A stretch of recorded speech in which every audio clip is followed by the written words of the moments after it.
Bonjour tout le monde et bienvenue dans ce coin lecture spécial vos suggestions. Vous avez des goûts de merde. Non, je plaisante, vous allez voir, on est quand même relativement... Vous allez voir, je vais pas vous spoiler, mais globalement, ça s'est mieux passé que ce que j'avais imaginé. J'ai eu quelques bonnes surprises. Quelques bonnes surprises, et on va voir tout ça dans le détail, puisque vous le savez, ce mois-ci, j'ai lu les livres qui ont remporté le tournoi de vos suggestions spéciales, le coin lecture spécial, vos suggestions, Bon, et alors, je les ai lus dans l'ordre, hein, finalement, du gagnant au 5e, j'en ai lu plus que ce que j'avais imaginé, je pensais que je n'aurais le temps de lire que 3 œuvres, j'ai pu pousser jusqu'à 5, notamment parce que les deux dernières m'ont demandé 1h30 chacune de lecture, donc ça va, et nous allons donc commencer avec Le Pacte des Marches-Sombres, tome 1, Elan A, de Pierre Bottero, évidemment. 4e de couverture, Elana, la voix des Marches-Sombres ne t'apportera ni richesse ni consécration, elle t'offrira en revanche un trésor que les hommes ont oublié, ta liberté. Si tu le désires, je peux accompagner tes premiers pas. Que voulez-vous dire? C'est un 4e de couverture très mystérieux. Alors c'est vrai que j'ai changé mon système de notation, donc du coup on va partir sur gâteau sur 20. Alors, globalement, un truc qui me faisait vraiment peur dans ce roman, c'est que déjà c'est le tome 7 d'une nonalogie, c'est-à-dire qu'il y a 2 trilogies avant ce premier volet de la dernière trilogie du cycle des Willan. Je pense que ça doit se présenter comme ça, je pense qu'il parle du cycle des Willan. Du coup je me suis dit, d'emblée c'est pas conçu comme une porte d'entrée vers un univers. C'est ce que je me disais. On n'a pas de difficulté à rentrer dans l'univers. On n'a pas l'impression qu'il nous manque des clés, qu'il nous manque des codes, qu'on passe à côté de quelque chose. En grande partie, je vais pas commencer par les défauts, j'allais commencer par un défaut, mais on va commencer par les qualités, parce que c'est un livre qui a une fanbase dévouée. Je tiens à vous ménager. J'ai pas ressenti, si vous voulez, l'attrait que beaucoup de gens ont pour ce livre. Je me suis pas dit en le lisant que c'était une révolution, que c'était un livre qui allait changer ma vie. Je l'ai lu comme un livre agréable. Pendant la lecture, si vous voulez, on est dedans. Je vais le dire comme ça, même si c'est pas vraiment le beau mot, on est intrigué par ce qui arrive à l'héroïne. On est embarqué dans son histoire. Elle fait pas protagoniste facile dans le sens où c'est pas une feuille de papier vierge pour que le lecteur puisse s'identifier, se dire, moi, dans telle situation, je ferais pareil. Non, elle a un caractère, elle a une personnalité très marquée. Ça sert vraiment le livre dans le sens où il y a une caractérisation forte. Tu accompagnes un personnage. Je sais pas si j'arrive à faire comprendre à quel point c'est une bonne chose, que le personnage principal ne soit pas fade. Par contre, et là, je pense que beaucoup de gens vont pas être d'accord, ce qui est un peu fade, c'est d'une part l'univers, mais je pense qu'on a une fraction de l'univers de Bottero dans ce roman, mais la fraction que j'ai vue, franchement, autant le personnage d'Elana m'a marqué, autant l'univers dans lequel elle évolue. Il y a des gnomes qui mangent des framboises, c'est pas exactement des gnomes, mais voilà, il y a des gnomes qui mangent des framboises, il y a des arbres qui permettent de se téléporter, ça c'est vachement bien, mais à part ça, il y a des gamins qui sont méchants, il y a une espèce d'académie et tout est construit autour de cette espèce de mythe du marche-sombre, et Elana, d'après son... j'ai oublié tous les noms, d'après son mentor, serait la réincarnation d'une ancienne marche-sombre, parce qu'elle est super douée, elle a cette facilité, et tout cet aspect-là me paraît très vide. Cette espèce d'aura de mystère qu'il y a autour des marches-sombres, je vois un peu ça comme de la poudre aux yeux. Je vois un peu ça comme la voix du marche-sombre. J'ai pas de vraie réponse. C'est frustrant. C'est quoi la voix du marche-sombre? La voix du marche-sombre est la voix. La voix qui te permet de ne faire qu'un avec l'ombre. C'est quoi la voix du marche-sombre? Et du coup, c'est un peu dommage parce que t'as envie d'apprendre mieux ça, quoi, cette espèce de religion, la moitié, qui est en place. Mais, et là, je dois parler du fait que c'est le premier tome d'une trilogie, il y a 2 autres tomes. J'aime pas du tout ça quand, à la fin du premier tome, tu te dis, j'ai pas l'impression d'avoir appris grand-chose. J'ai vraiment l'impression d'avoir lu la première partie d'une histoire. Et pour moi, si tu divises ta trilogie en 3 livres, à la fin du tome 1, tu dois arriver à la fin de quelque chose. Alors, t'arrives d'une certaine façon à la fin de quelque chose dans celui-là, mais c'est léger, quoi. Et tout est léger, tout est très léger. Je crois que c'est ce qui fait que le livre marche autant aussi, c'est qu'il y a très peu cette espèce de poids, quoi. Vous savez, quand les enjeux sont importants, quand des personnages risquent de mourir, quand... Alors qu'il y a un moment donné, elle est sur le point de se faire assassiner, et jamais je ressens cette espèce de gravité, cette espèce de... Là, tout pourrait se finir. Et je ne ressens jamais ça dans ce roman. C'est peut-être moi. C'est peut-être moi, il y a plein de gens pour qui c'est leur livre préféré. Les goûts et les couleurs, il est loin d'être mauvais, donc pourquoi pas. C'est juste que il est pas dans mon top 20, quoi. Il est bien, il y a aucun doute là-dessus. Il y a un truc quand même. Il y a plein de petites choses, plein de petits détails qui sont assez géniaux. Et tu sens que là, on a une espèce de... c'est le premier livre de Pierre Bottero que je lis, mais là, je sens la personnalité de Pierre Bottero. Je pense notamment à une phrase qui jalonne un peu le livre. C'est à cette question, comme à toutes les questions, il y a deux réponses, celle du poète et celle du savant. Je trouve ce motif déjà très beau, ensuite très juste. Ça, c'est une vraie bonne trouvaille d'écrivain. Ça, il y a un avion qui passe. À un moment donné, il dit, je crois que c'est le mentor d'Elana qui dit celui qui croit savoir arrête d'apprendre. Je dis, ok, nickel. Très jolie leçon de vie, très joliment dit. Parfait. Qu'est-ce qu'il y a d'autre comme... Oui, bien sûr, j'ai failli ne pas en parler, quel dommage. Il y a la poésie marchambre, qui est un truc qui est inspiré des haïkus japonais, je pense. C'est des poèmes en trois vers. Il y a un côté un peu pété, où quand tu n'arrives pas à dire ce que tu ressens par la parole... Faudrait peut-être que je l'écrive, cette critique, parce que je galère bien. Quand tu n'arrives pas à dire ce que tu veux dire par la parole, tu l'écris. Et du coup, la poésie marchambre, c'est trois vers très courts. Le dernier est généralement un mot, généralement, pas toujours. C'est très mignon. Les deux observations finales que j'ai envie de faire sur ce livre, c'est d'une part, on est plus dans quelque chose qui est de l'ordre du mignon que de l'excellent, si vous voulez. C'est-à-dire qu'il est vraiment très mignon, mais il manque une profondeur. Tout est superficiellement excellent, mais on plonge jamais vraiment dans quelque chose de profond, quoi, qui impliquerait vraiment émotionnellement le lecteur.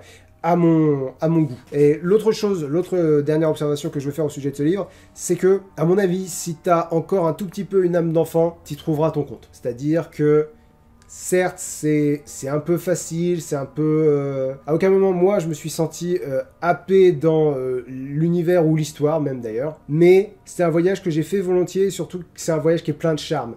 Tu sens que Bottero aime ses personnages. Tu sens qu'il y a vraiment de l'amour dans ses personnages. Tu sens qu'il a voulu les protéger, les cajoler. Ce sont des personnages qui ont mûri dans sa tête et à qui il a donné vie. Ses enfants, ces personnages, c'est ses enfants. C'est vraiment l'approche qu'on a. Et du coup, il y a un côté très rassurant dans la lecture d'Elana. Je suis pas suffisamment intéressé pour lire les suites. Pas du tout. On m'a dit que les 6 premiers tomes de la nonalogie étaient encore plus axés enfants. Je vais pas essayer de rentrer dedans parce que déjà celui-là c'est un peu limite. Si jamais il y a des jeunes personnes qui lisent, qui regardent cette vidéo, donnez-lui une chance. Commencez peut-être par La quête des Willan, donc le premier tome de la nonalogie. Donnez une chance à la saga. Parce que en plus c'est un grand nom de la SFFFFFFFFF à la française. Donc ça fait partie de la culture imaginaire française. On va dire ça comme ça, je pense, si j'ai bien compris le statut de Bottero.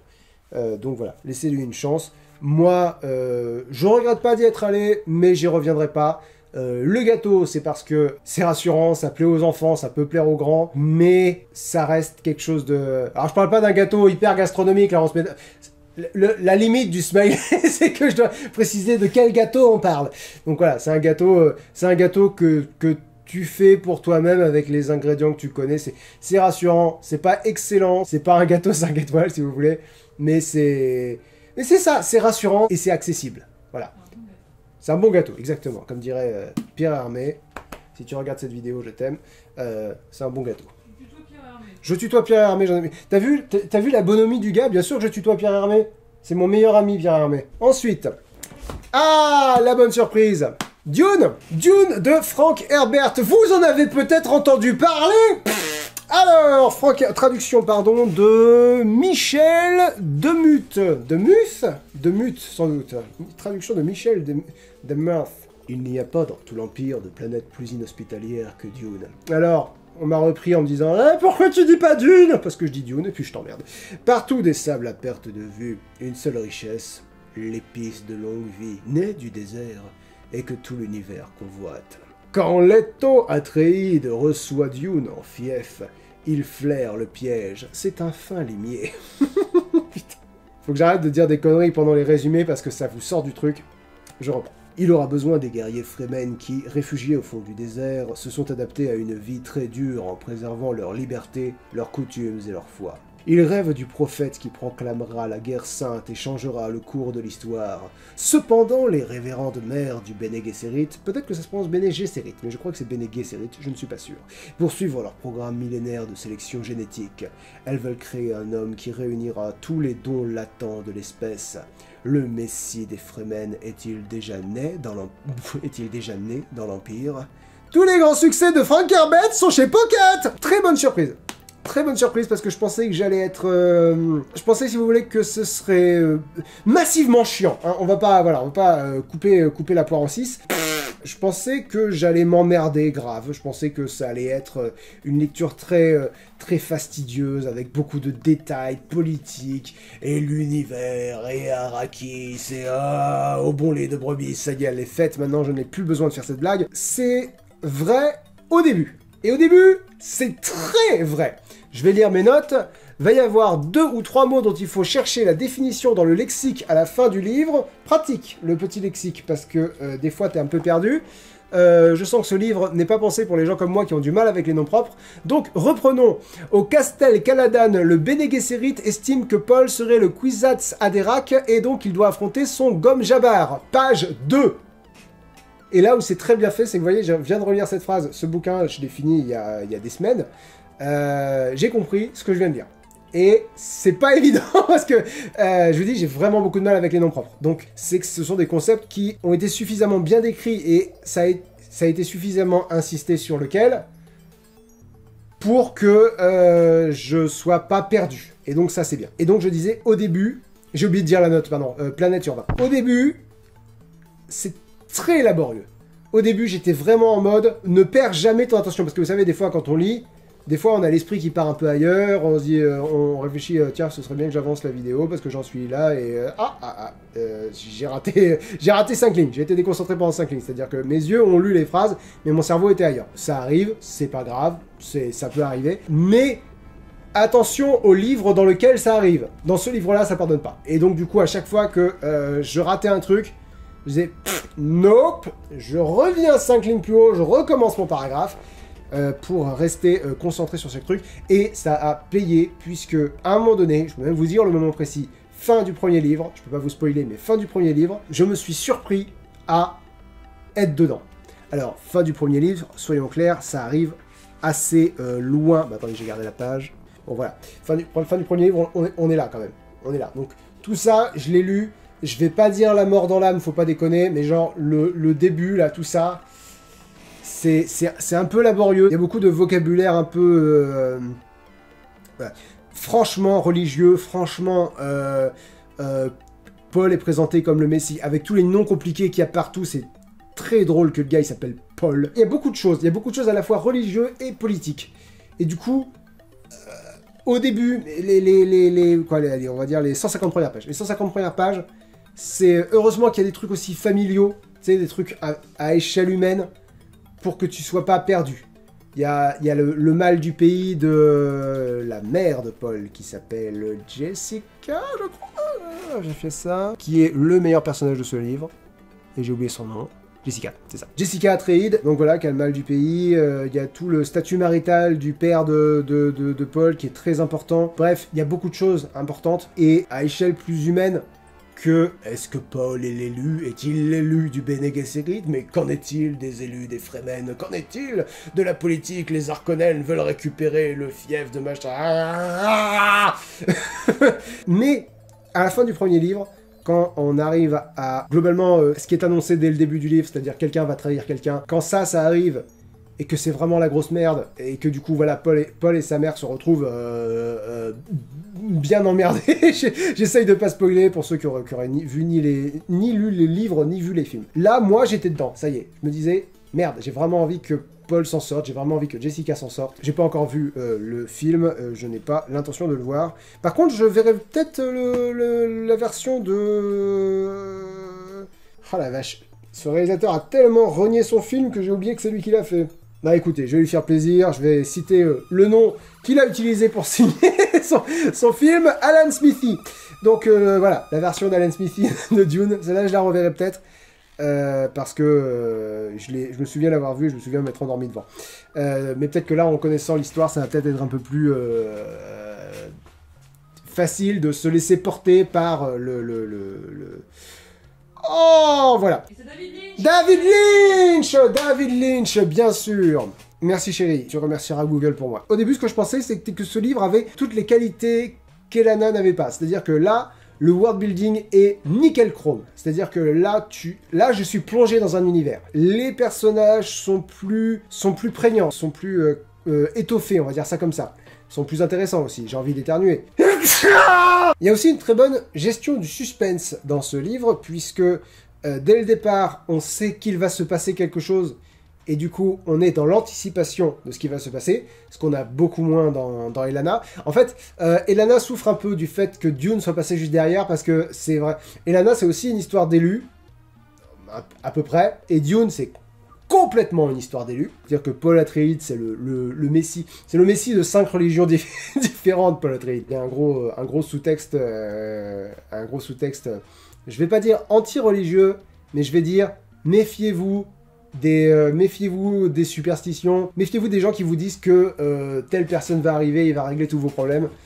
Voilà, méfiez-vous des gens qui arrivent avec des solutions faciles. Il y a ce genre de sous-texte dans ce livre-là. Et du coup, dans ce livre-là, c'est infiniment mieux fait que dans Elana. Le truc, c'est que là où ça se compare pas, c'est que Elana est beaucoup plus accessible très vite. C'est-à-dire que si Elana, c'est un gâteau, celui-ci, c'est un plat d'encorné, mais de chef. Voilà, un truc que d'emblée t'apprécierais pas, mais que c'est cuisiné de telle façon par un grand chef que, en fin de compte, tu finis par aimer, mais ça demande quand même à avoir le palais un peu éduqué, parce qu'il faut arriver à ce moment-là où l'histoire prend, où elle t'attrape. La figue et tout le monde aime la figue et la rhubarbe, à part toi, mon cœur. Si vous aimez la figue et la rhubarbe, manifestez-vous dans les commentaires.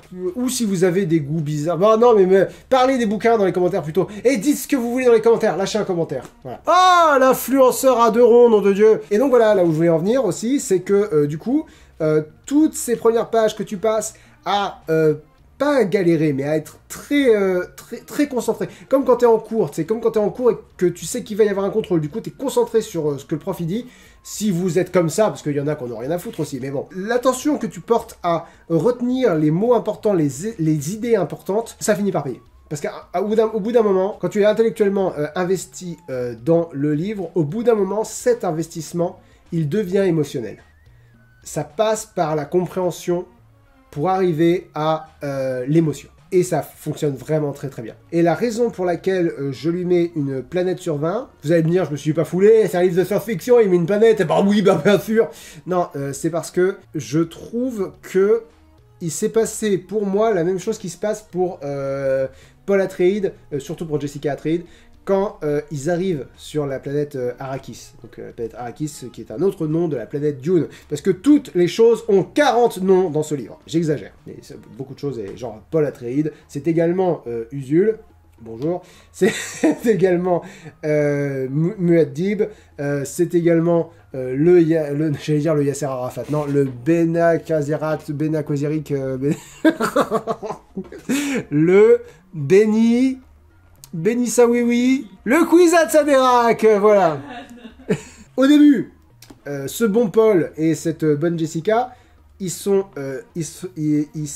sentent pas à l'aise, si vous voulez, en arrivant sur Dune, parce que c'est une planète sur laquelle il y a que du sable, on s'emmerde, c'est une planète qui est hostile, qui est pas accueillante, mais c'est à eux, ils doivent faire avec. Et au bout d'un moment, ils adoptent cette planète, et la planète les adopte. En faisant ce trajet-là d'accepter la population qui est sur place, de s'y faire, de comprendre la valeur de l'eau, parce que sur une planète où il n'y a pas d'eau, ils sont obligés de faire des économies de dingue, c'est-à-dire qu'ils transpirent un dé à coudre par jour, grâce à leurs vêtements. Je trouve ça...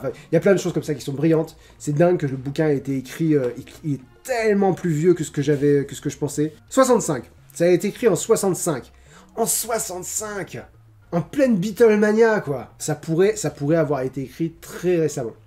C'est-à-dire que c'est de la SF qui tient le coup, parce que ça se passe dans un avenir très loin. Globalement, les machines n'existent plus parce que les hommes se sont rebellés contre les machines. Ça se passe dans un avenir qu'on appréhende même pas, quoi, qui est extrêmement éloigné dans le temps et dans l'espace. Il me semble qu'il y a plusieurs moments où il parle des origines terrestres de l'humanité. Enfin, c'est rigolo. Il y a plein de petits trucs comme ça. La raison pour laquelle j'ai mis une planète sur 20, c'est parce que, donc, au début, c'est voilà, ah mais j'ai déjà été jusqu'au bout de ce raisonnement-là. Comme Paul, comme Jessica, on finit par s'acclimater à cette planète, on finit par en comprendre les codes, on finit par en comprendre le fonctionnement, on finit par être de son côté, on finit par s'y sentir chez nous, on finit par se dire ça c'est... Enfin, les Fremen sont un peuple qu'on veut voir gagner, on est de leur côté, on est investi dans ce qu'ils vivent. Le baron Harkonnen est une horreur, c'est un très bon...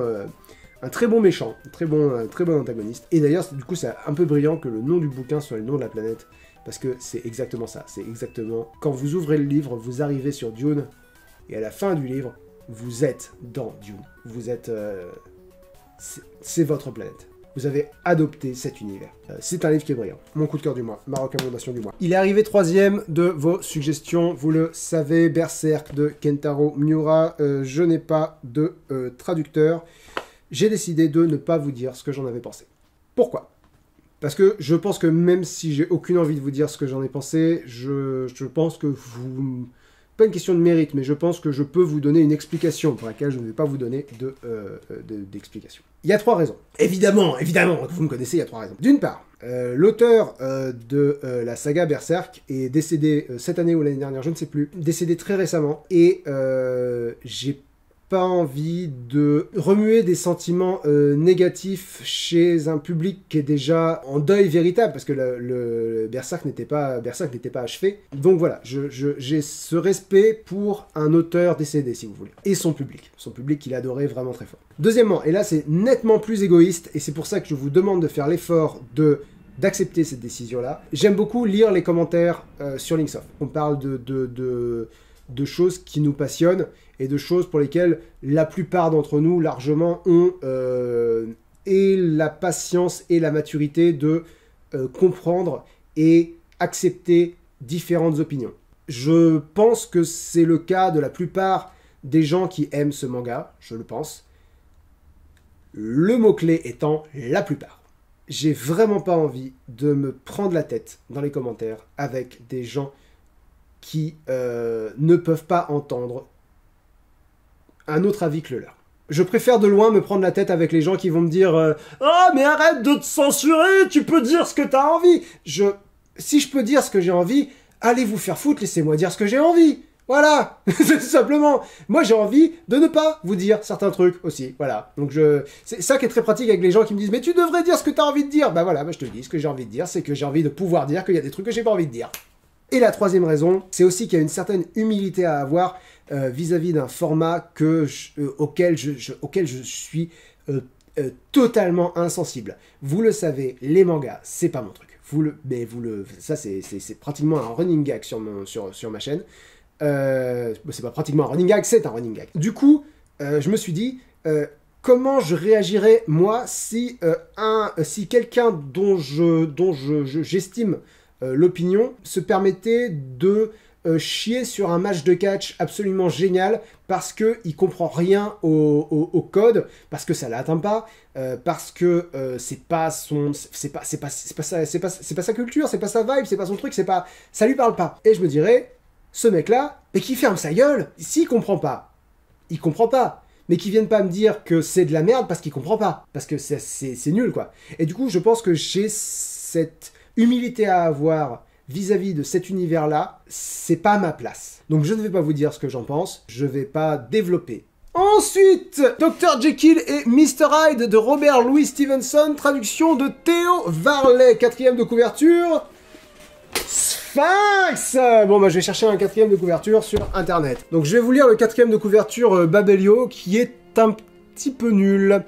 L'intensité tragique de ce livre, l'atmosphère d'angoisse qui enveloppe cette diabolique histoire, cette conviction qui nous pénètre en la lisant de la dualité de notre propre nature, ni tout à fait ange, ni tout à fait bête, mais bien l'un et l'autre à la fois, autant de raisons de considérer Robert Louis Stevenson comme le véritable sorcier de la littérature fantastique. Eh ben dis donc, mon neveu, si ça vous donne pas envie, félicitations, vous avez du goût. Alors oui, on m'a beaucoup demandé l'édition, c'est une édition qui se trouve chez tous les bons... comment on appelle ça, chérie? Service presse? Les presses? Ça s'appelle les presses? Bon bah voilà, c'est cette collection-là, enfin c'est un livre comme ça, cette collection-là s'appelle Les Maîtres du Fantastique, sauf erreur de ma part. J'ai plusieurs livres de ces collections-là qu'on trouve dans les presses, et c'est parce que je suis très fan du format des bouquins. Je les trouve magnifiques. J'ai la collection Jules Verne, dont j'ai pas mal de tomes. J'ai les romans éternels, qui sont des romans soit qui parlent des femmes, soit écrits par des femmes. Donc il y a la Lettre écarlate, il y a Jane Austen, il y a Les filles du Docteur March, enfin ouais, c'est des collections de classiques qui sont vachement bien. Et donc dans les maîtres du fantastique, il y a notamment Dr. Jekyll et Mr. Hyde, auquel j'ai mis la note de cadeau sur 20. Au tout début, il y a cette espèce de, j'ai pas envie de dire barrière du style, mais je vais vous lire un passage. Donc là, il y a Monsieur Enfield qui raconte la fois où Mr. Hyde a écrasé une fillette. Faut pas faire ça. Ensuite advint l'horrible de la chose, car l'homme foula froidement aux pieds le corps de la fillette et s'éloigna, la laissant sur le pavé hurlante. Cela n'a l'air de rien à entendre raconter, mais c'était diabolique à voir. Ce n'était plus un homme que j'avais devant moi, c'était je ne sais quel monstre satanique et impitoyable.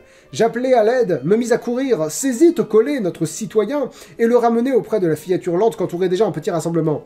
Il garda un parfait sang-froid et ne tenta aucune résistance, mais me décocha un regard si atroce que je me sentis inondé d'une sueur froide. Les gens qui avaient surgi étaient les parents même de la petite, et presque aussitôt on vit paraître le docteur chez qui elle avait été envoyée. En somme, la fillette, au dire du morticole, avait eu plus de peur que de mal, et on eût pu croire que les choses en resteraient là, mais il se produisit un phénomène singulier. J'avais pris en aversion à première vue notre citoyen, les parents de la petite aussi, comme il était trop naturel. Est-ce que vous avez cette vibe? Dans toutes les phrases, il y a un mot en trop. Dans toutes les phrases, il y a morticole. Du coup, c'est très bien pour réviser son vocabulaire, ou apprendre du vocabulaire. Je vais pas faire comme si je savais ce que ça voulait dire morticole, mais c'est comme si à chaque phrase, il y avait ce truc qui te faisait sortir un tout petit peu du livre. Alors, tu comprends, mais... Et du coup, voilà, il y a cette espèce de petite appréhension. Par contre, au bout d'un moment, on rentre dedans. En fait, au bout d'un moment, le style fabrique l'atmosphère. À ce niveau-là, ça fonctionne vraiment très bien. À ce niveau-là, c'est vraiment ingénieux. J'adore la façon dont Mr. Hyde est décrit la première fois, parce que c'est un truc qu'on peut avoir que en littérature. C'est-à-dire que vous allez voir la façon dont Mr. Hyde est décrit la première fois. Ensuite, c'est plus clair, mais au début, le cinéma, le théâtre, rien ne peut donner justice à cette description-là de Mr. Hyde. Fit Mr. Utterson, et quel est son aspect physique? Monsieur Enfield répond. Il n'est pas facile à décrire. Il y a dans son extérieur quelque chose de faux. Dans son extérieur. Voilà. Il y a dans son extérieur quelque chose de faux. Quelque chose de désagréable. D'absolument odieux. Je n'ai jamais vu personne qui me fût aussi antipathique. Et cependant, je sais à peine pourquoi. Il doit être contrefait de quelque part. Il donne tout à fait l'impression d'avoir une difformité, mais je n'en saurais préciser le siège. Cet homme a un air extraordinaire, et malgré cela, je ne peux réellement indiquer en lui quelque chose qui sorte de la normale. Non, monsieur, j'y renonce. Je suis incapable de le décrire. Et ce n'est pas faute de mémoire, car en vérité, je me le représente comme s'il était là. Je trouve ça brillant. Je trouve ça brillant parce qu'il y a d'un côté l'extrême, et de l'autre côté, mais je sais pas quoi. C'est la pire chose qui puisse arriver, mais je vois pas en quoi. Cette espèce de dilemme, et le fait que l'aspect de Hyde est aussi profondément marqué. Je veux dire, il parle de difformité, il parle de... Enfin voilà, c'est du vocabulaire très fort. Et voilà, je n'ai jamais vu personne qui me fût aussi antipathique. Quelque chose d'absolument odieux. C'est extrêmement fort comme façon de décrire le personnage, mais il ne sait pas dire pourquoi. Je trouve ça brillant. Je trouve ça brillant. Beaucoup moins fan de la deuxième description, que je vais vous lire aussi, parce qu'il n'y a pas de raison. C'est un tout petit bouquin, hein. Parce que là, tel que je tiens comme ça, c'est un gros bouquin. Mais tout ça, c'est des nouvelles. Le livre s'arrête ici. Voilà. Ça, c'est Dr. Jekyll et Mr. Hyde. Donc la deuxième description est beaucoup plus claire. Ah oui, je me rappelle pourquoi j'aime pas. Je vais vous la lire d'abord. Mr. Hyde était blême et rabougri. Il donnait sans aucune difformité visible l'impression d'être contrefait. Il avait un sourire déplaisant. Il s'était comporté envers le notaire avec un mélange quasi féroce de timidité et d'audace, et il parlait d'une voix sourde, sibilante et à demi cassée. Tout cela militait contre lui. Mais tout cet ensemble réuni ne suffisait pas à expliquer la répugnance jusque-là inconnue, le dégoût et la crainte avec lesquels Mr. Utterson le regardait. Il doit y avoir autre chose, se dit ce gentleman perplexe. Il y a certainement autre chose, mais je n'arrive pas à mettre le doigt dessus. Dieu me pardonne, cet homme n'a pour ainsi dire pas l'air d'être incivilisé. Tiendrait-il du troglodyte ? Ou serait-ce la vieille histoire du Dr. Fell, ou bien est-ce le simple reflet d'une vilaine âme qui transparaît ainsi à travers son revêtement d'argile et le transfigure ? Ah, cette dernière hypothèse, je crois, ah, mon pauvre vieux Harry Jekyll, si jamais j'ai lu sur un visage la griffe de Satan, c'est bien sur celui de votre nouvel ami. Parce que les gens qui sont moches, c'est Satan qui les habite. Là, on a cette espèce là, c'est gênant, non? C'est un peu... Voilà. Il y a quelque chose de... Parce que là, il juge que l'aspect, c'est-à-dire qu'il juge aussi la voix, et il juge un peu le comportement, mais le comportement, ça passe très très vite, c'est-à-dire qu'il n'est pas en train de parler du comportement, il est en train de parler du physique. Et là, il est en train de dire, Mr. Hyde, s'il est moche, d'une part, c'est que son âme est dégueulasse, et d'autre part, peut-être est-il un peu moins que civilisé. Et là, j'ai très peur de demander à Robert Louis Stevenson, qu'est-ce que ça veut dire, moins que civilisé, exactement. Bref, voilà, à un moment donné, pareil, dans le bouquin, je dis, putain, les personnages féminins, c'est vraiment... C'est-à-dire qu'il y a peut-être 2 personnages féminins, elles sont bonnes que à se faire agresser, et à pleurer, et à tomber dans les pommes. Mais je dis dans mes notes que vous pouvez retrouver dans les commentaires, dans la description pardon, de cette vidéo, je glisse un petit trait d'humour en disant je sais que cette remarque est anachronique parce qu'à l'époque les femmes n'existaient pas. Genre voilà, on découvre très récemment que peut-être c'est bien de traiter les femmes comme des gens, peut-être que c'est bien de représenter les femmes comme des personnes et pas comme des petites choses fragiles. Voilà, écoutez, c'est juste un petit trait d'humour. Voilà, petit trait d'humour. J'ai globalement 4 grosses remarques à faire sur ce petit livre. D'une part, la construction de l'atmosphère est nickel. La construction du suspense est une masterclass. La construction de l'ambiance est une masterclass. La construction du suspense est très bien aussi, un petit peu moins. Mais au niveau de l'atmosphère, tout fait peur, quoi. Le danger est partout et il se rapproche. Londres est systématiquement dans la brume. Mr. Hyde est un criminel qui peut frapper à n'importe quel moment. Tout fonctionne, et puis surtout les protagonistes ont peur, tout le temps. Et de plus en plus. Et ça, c'est très bien. C'est vraiment le gros point fort du livre. Si, c'est le gros point fort. Il y a un autre point fort, c'est pour ça que j'ai hésité. Par contre, point faible, et ça, c'est malheureusement, c'est inhérent à l'époque, c'est aujourd'hui, Dr. Jekyll et Mr. Hyde, c'est même pas que c'est plus un spoiler, c'est que c'est une image courante, quoi. C'est-à-dire, si je vous dis, cette personne-là, elle a un côté Jekyll et un côté Hyde, vous savez ce que je veux dire, même si vous n'avez pas lu le bouquin. Du coup, quand, pendant la grosse partie du livre, on se retrouve avec Dr. Jekyll qui dit si vous voulez, le fait que Mr. Hyde soit le Dr. Jekyll, c'est présenté comme un gros retournement de situation. Et c'est un retournement de situation. Mais c'est le genre de retour... Nous, on sait, quoi. Et nous, on le sait tellement que c'est même pas... C'est pas une surprise. C'est que... Je sais pas ce que j'ai à parler de gâteau aujourd'hui, mais vous dites, oui, dans le gâteau au chocolat, il y a du chocolat, oui. C'est pas... c'est pas... Tu t'appelles Dr. Jekyll, bah oui, t'as une autre facette. C'est tout le principe de ton personnage. Toutes les fois où le Dr. Jekyll dit croyez-moi, j'aimerais pouvoir vous en dire plus, mais je cache un secret terrible dont je ne peux pas vous parler, mais si vous connaissiez la nature de ce que je vous cache, vous ne pourriez que comprendre où je veux en venir. Et on est là, oui. Oui. Oui. Et je suis sûr qu'à l'époque, ça a dû leur retourner la gueule, mais alors quelque chose de concret. Mais aujourd'hui, bon... Oui, tu es Mr. Hyde, on sait. On sait, puis on sait bien. La troisième chose que je voulais dire, les deux dernières choses concernent la fin, le dernier chapitre. Globalement, toute l'histoire est racontée à la troisième personne avec un narrateur omniscient, et les deux derniers chapitres sont des témoignages de deux personnages du livre.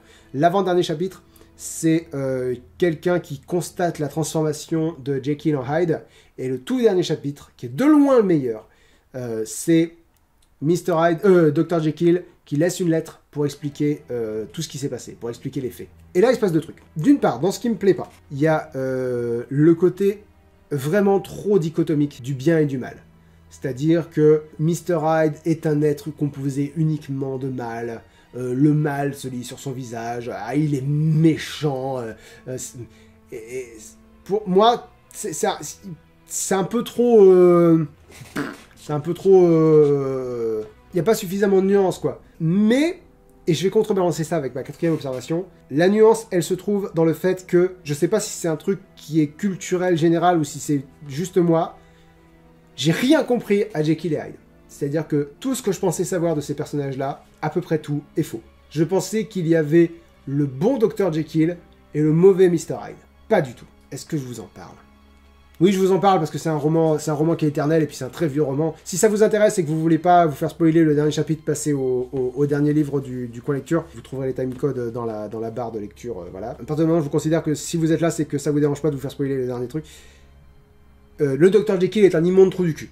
Le Dr. Jekyll passe pour quelqu'un de bien, mais vraiment, il fait des bonnes œuvres, il œuvre pour le bien de l'humanité, c'est quelqu'un de bien, mais il s'est rendu compte qu'il avait cette part de noirceur en lui, et il a créé cette potion, on va appeler ça une potion, pour dissocier ses mauvais côtés de ses bons côtés. Et ce que la potion a fait, c'est que elle a exacerbé ce vers quoi son âme penchait naturellement. Elle a fait de lui Mr. Hyde parce que il avait besoin d'être...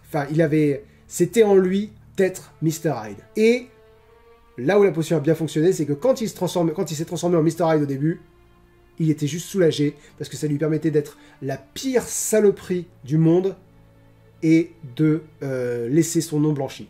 C'est-à-dire, Mr. Hyde, ce que j'ai écrit de façon très juste, si je peux me permettre dans mes notes, Mr. Hyde n'est pas le penchant maléfique du Dr. Jekyll, c'est son alibi. Et ça, c'est quelque chose que j'avais pas du tout compris. Mr. Hyde est véritablement Dr. Jekyll.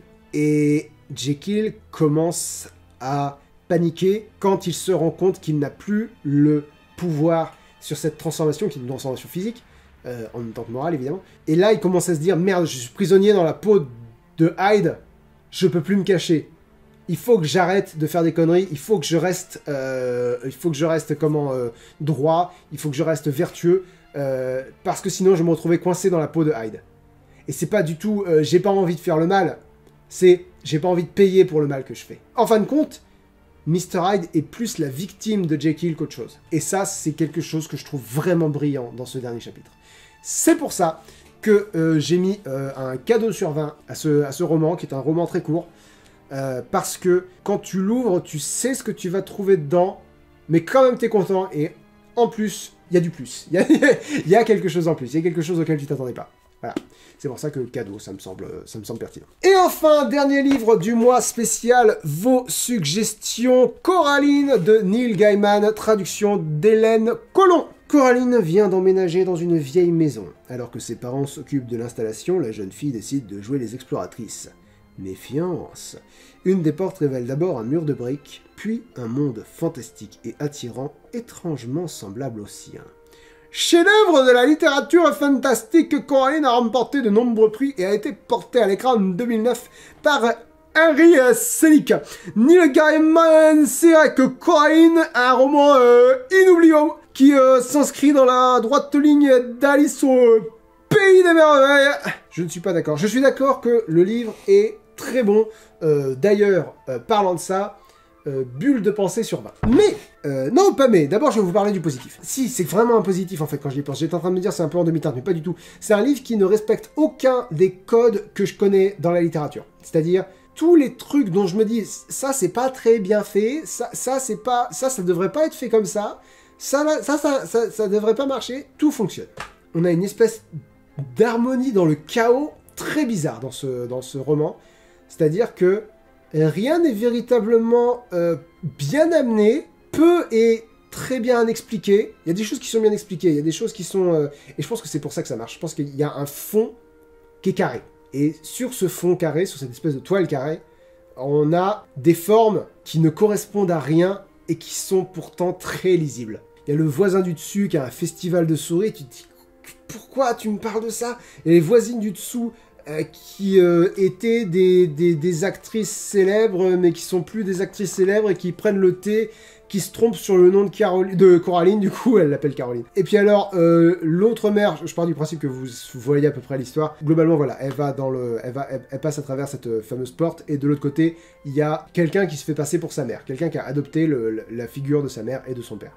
Mais c'est surtout la mère qui est l'antagoniste. On n'a jamais d'explication, mais jamais. On nage en plein fantastique. Mais il y a aussi un côté très terre-à-terre de Coraline, qui aime jouer aux exploratrices, qui laisse toujours une chance au fantastique. La personnalité du personnage de Coraline, les personnages n'ont pas de personnalité, mais la façon de penser, la façon qu'a Neil Gaiman d'écrire les pensées de Coraline, font qu'on est dans une cohérence. Et c'est le plus important. Et c'est... t'as vraiment l'impression que tout tient à un fil, mais que ce fil, il est tendu, nickel, tu seras pas perdu. Jamais. D'ailleurs, c'est écrit pour les enfants. Hein. Je pense que très clairement, c'est écrit pour les enfants. Je vais vous lire les premières lignes, vous allez voir, c'est assez clair. Coraline découvrit la porte peu après avoir emménagé dans la maison. C'était une très vieille maison avec un grenier sous le toit, une cave en sous-sol et un jardin à l'abandon plein d'arbres très grands et très vieux. Les parents de Coraline n'étaient pas propriétaires de toute la maison. Elle était trop grande pour ça. Ils n'en possédaient qu'une partie. D'autres gens habitaient là aussi. Au rez-de-chaussée, c'est-à-dire en dessous de chez Coraline, il y avait les demoiselles Spink et Forcible. Forcible. Vieilles, toutes rondes, elles partageaient leur appartement avec un certain nombre de terriers blancs, affublés de noms de personnes telles que Amish, André ou Jock. Autrefois, elles avaient été actrices. Mademoiselle Spink l'avait raconté à Coraline le jour où elles avaient fait connaissance.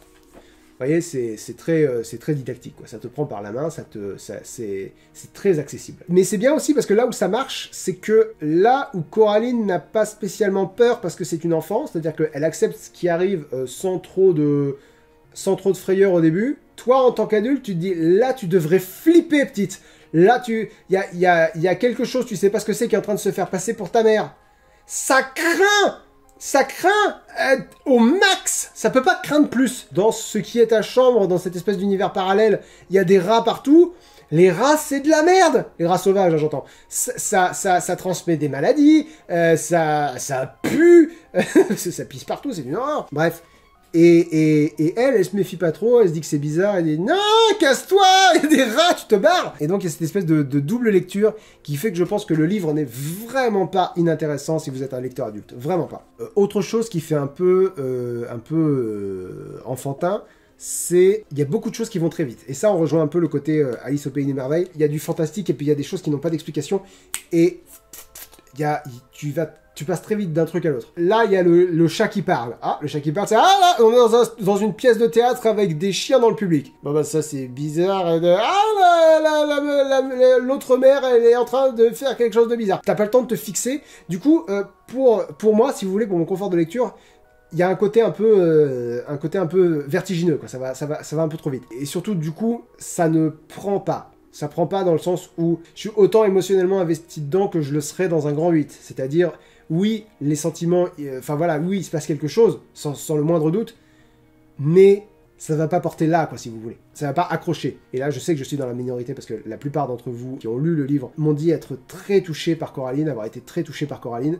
Il y a une explication qui me vient très rapidement. Vous l'avez lu quand vous étiez gosse. Parce que je pense que si j'avais découvert ce bouquin quand j'avais peut-être 12 ou 13 ans, bah, il aurait fait l'impression qu'a fait sur moi la série Chair de poule.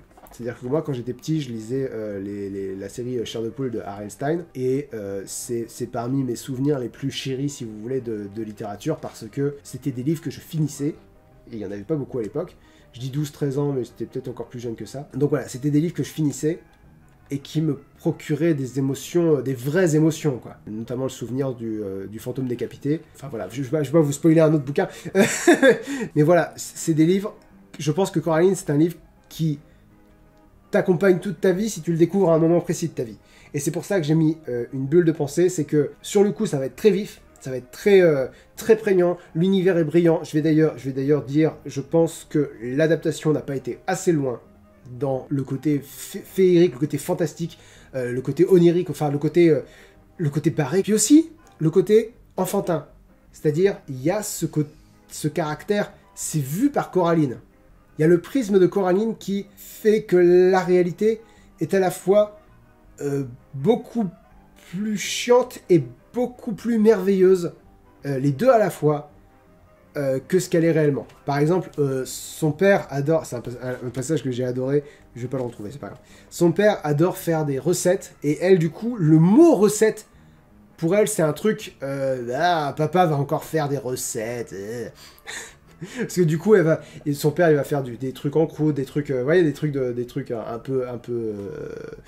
peu travaillés. Et du coup, Coraline, elle déteste ça, parce que elle, ce qu'elle aime, c'est les pizzas au congélateur, les pizzas surgelées. Et ouais, ce prisme-là, dans mon souvenir, ça fait longtemps que je l'ai pas vu, ce prisme-là, il manque dans l'adaptation d'Henry Selick. Ça, plus, il y a plusieurs moments où Neil Gaiman utilise des termes de texture pour parler de ce que Coraline voit.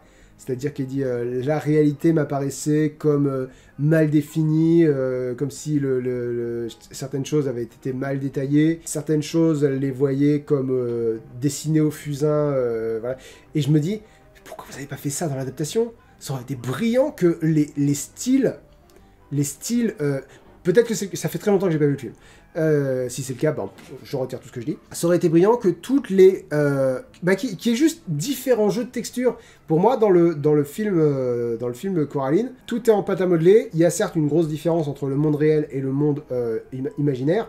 Enfin, l'autre dimension. Et dans l'autre dimension, dans mon souvenir, ça évolue. Le style visuel évolue entre le début et la fin, mais pas suffisamment. Pour moi, il pouvait y avoir beaucoup plus. J'adore le personnage du chat aussi dans ce livre. Ça c'est une surprise, hein. Lynx qui aime les chats, on l'a pas vu venir celle-là. Mais globalement, j'ai beaucoup aimé, juste, c'est pas un livre qui m'accompagnera toute ma vie. Ça a pas été un gros coup de cœur, ça a été une lecture franchement agréable. Ce serait peut-être la 3e meilleure lecture du mois. Ouais, ça va être ça. Premier duo, d'ailleurs, on va faire le bilan maintenant. S'il y a un livre que je vous conseille ce mois-ci dans mes lectures du mois, c'est Dune, nettement meilleur que ce à quoi je m'attendais. Nettement plus... pas accessible, mais nettement plus accueillant, voilà, que ce à quoi je m'attendais. Je vais peut-être lire les suites. Je vais peut-être envisager de lire les suites. Parce que c'est un univers dans lequel j'ai bien aimé rentrer. Je vais vous parler des livres dans mon ordre de préférence. Je sais pas si c'est une bonne idée. Dites-moi si c'est une bonne idée. Dans le bilan rapide, j'entends. Deuxième mes lectures préférées du mois, Dr. Jekyll et Mr. Hyde. L'étrange cas du Dr. Jekyll et de Mr. Hyde.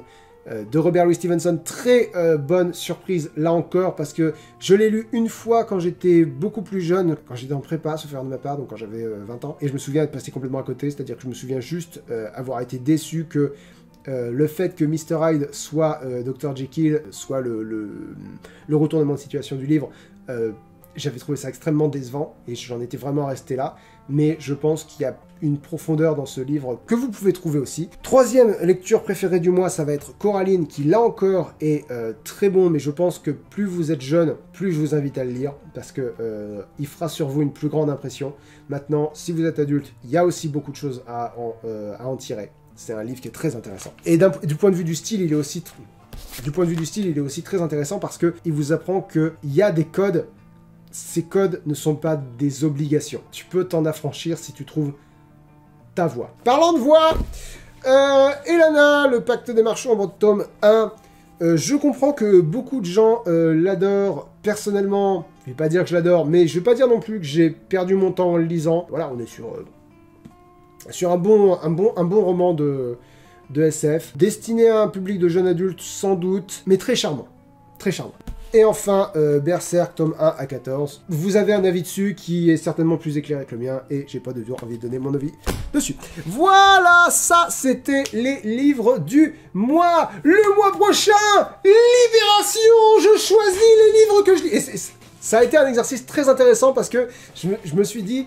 donc comme vous le savez, là ça fait 3 mois que je choisis pas les livres que je lis, et donc du coup ce qui s'est passé, c'est que je me suis dit bon bah sur quoi tu vas aller, qu'est-ce que tu vas choisir, dans quoi tu vas trouver du réconfort, quoi, dans quoi tu vas te dire là je vais être à l'aise.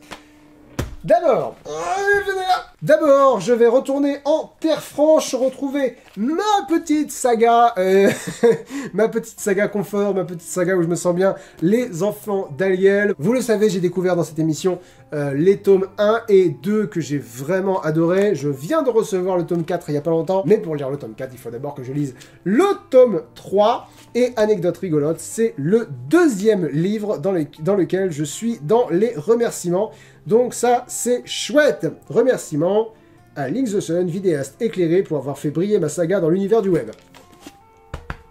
Je suis content parce que vu que j'adore ce bouquin, c'est moi qui te remercie, Sarah. Ensuite, Lola doit mourir de Bruce Benamouran. Jamais entendu parler de cette personne. Blague à part, ça va me faire du bien de lire un livre de quelqu'un dont je pense que je peux dire à peu près tout ce que je veux de l'œuvre, vu que c'est un copain, il prendra rien mal, et ça me libère de ça, ça me libère de cette espèce de... J'espère qu'il va pas mal le prendre, j'espère que je vais pas vexer ses fans. Non, là, j'en ai rien à foutre, je vais dire mon avis sur le livre d'un pote, et c'est très agréable d'être libéré de ça, d'autant qu'il aura mon avis avant que vous ne l'ayez. Et en plus, j'avais beaucoup aimé son premier...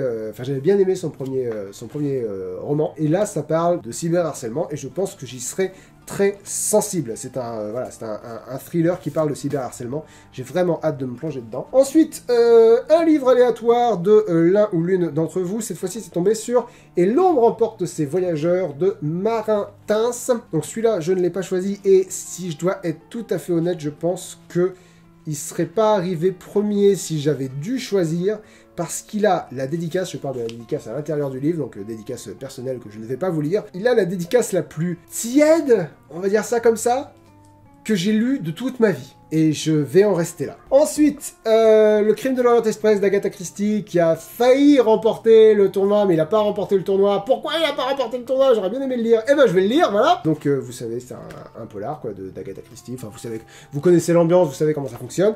J'ai très hâte de le découvrir, parce que ma seule exposition au Crime de l'Orient Express, c'est l'adaptation nulle, là, qu'il y a eu récemment sur Netflix. Je sais qu'elle est nulle, parce que je connais le personnage d'Hercule Poirot, parce que je l'ai vu plusieurs fois dans des adaptations à la télévision.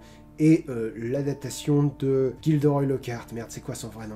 Le nom de l'acteur qui incarne Gilderoy Lockhart, qui est également un réalisateur qui a notamment réalisé des Thor, bordel de merde, Kenneth Branagh. Pour moi, il passait à côté du personnage, mais alors, on pouvait difficilement passer plus à côté du personnage. Et enfin, alors normalement, si je vais au bout de celui-là, normalement, j'aurai pas le temps de lire quoi que ce soit de plus. Si je mets que 2 heures à lire celui-là, je vais, c'est-à-dire si j'abandonne au bout de 2 heures, ce qui est tout à fait envisageable, hein, vous savez, j'accorde j'accorde à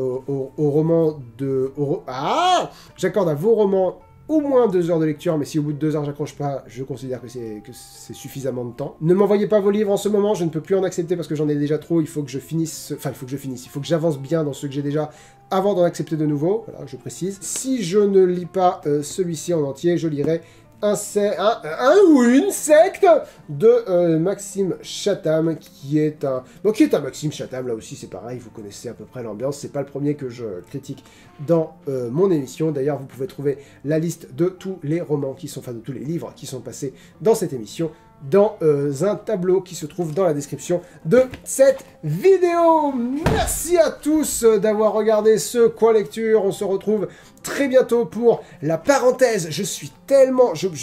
elle me demande beaucoup plus de travail que ce que j'avais anticipé, parce que comme un couillon, j'ai mis une chanson dedans. J'avais pas prévu, mais pendant l'écriture, je me suis dit « Ah, ce serait rigolo que les mentions honorables, tu les fasses en chanson !»